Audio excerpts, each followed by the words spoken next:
Reka ngushimire cyane ngo ukurikira Bowie CV nizere ko meze neza niba warakoze subscribe hano ukaba uri mu bantu bari hafi kugera ku 3,000 badukurikira umunsi ku munsi uri umuntu ukomeye cyane so niba utarakora subscribe nawe yikore right now kugira ngo ujye ubasha gukurikira amakuru menshi n'amakuru abavugwa hirya no hino ku isi mu bice bijya bitandukanye yaba muri entertainment yaba muri politique sport ndetse n'inkuru zidasanzwe. Miss Muyango Claudine ni umwe mu bamisi bamaze iminsi bari kugaruka cyane mu itangazamakuru bitewe n'akazi ke gakomeye asigaye akora. Ejo bundi yaguze imodoka y'amafaranga menshi, imodoka ivugisha abantu amagambo menshi bavuga bati amafaranga arimo arayakura he, n'icyo arimo arakora gituma ashobora kugura imodoka nk'ingiyi igura amafaranga menshi ndetse n'ibindi bintu byinshi byagiye bivugwa kuri Miss Claudine. So this time around twabonye video Claudine yashyize ku mbuga z'inkoranyambaga ari mu modoka ari no kurya.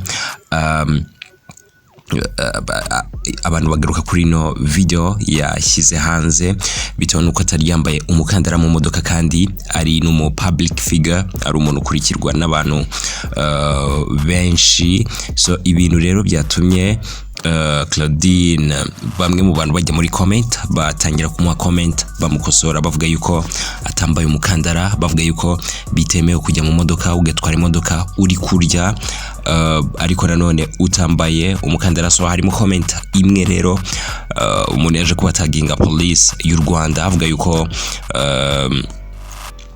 yuko Muyango Claudine yakoze amakosa akomeye cyane yo gutwara imodoka atambaye seat belt ariko nanone ari kurya. So iyi post police y'u Rwanda yahise ijyaho isubiza uno muntu ariko nanone ukoresha account ya X iriho amazina ya Kat Bashabe. Police y'u Rwanda yahise yandika iti muraho, nibyo rwose ni byiza kutwibutsa inshingano, ibyo yakoze ntibyemewe, turabikurikirana kugira ngo afatirwe ibihano bikwiye.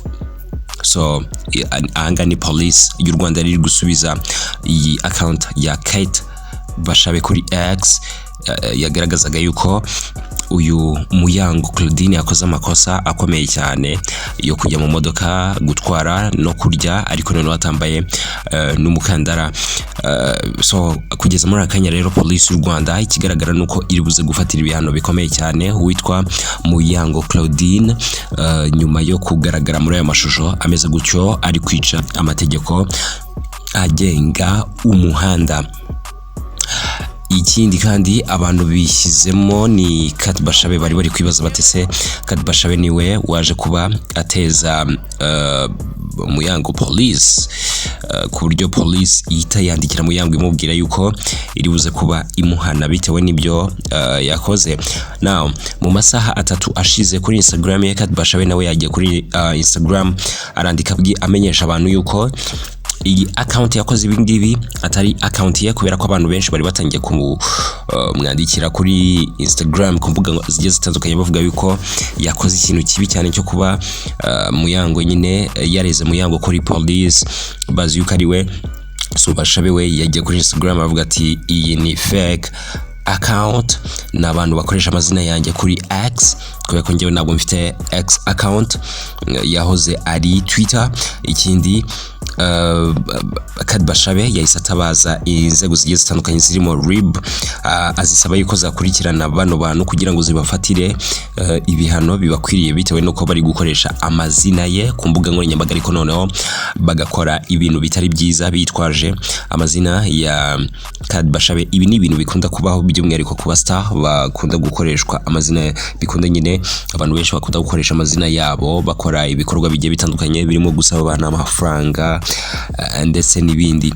So turacyategereje turebe se RIB ari kiri buze gukora kuri ino fake account ya Kat Bashabe ariko nanone dutegereje kubona se Muyango Claudine ari buze kuba afatirwa ibihe bihano nyuma yuko police y'u Rwanda itangaje ko iri buze kumufatira ibihano.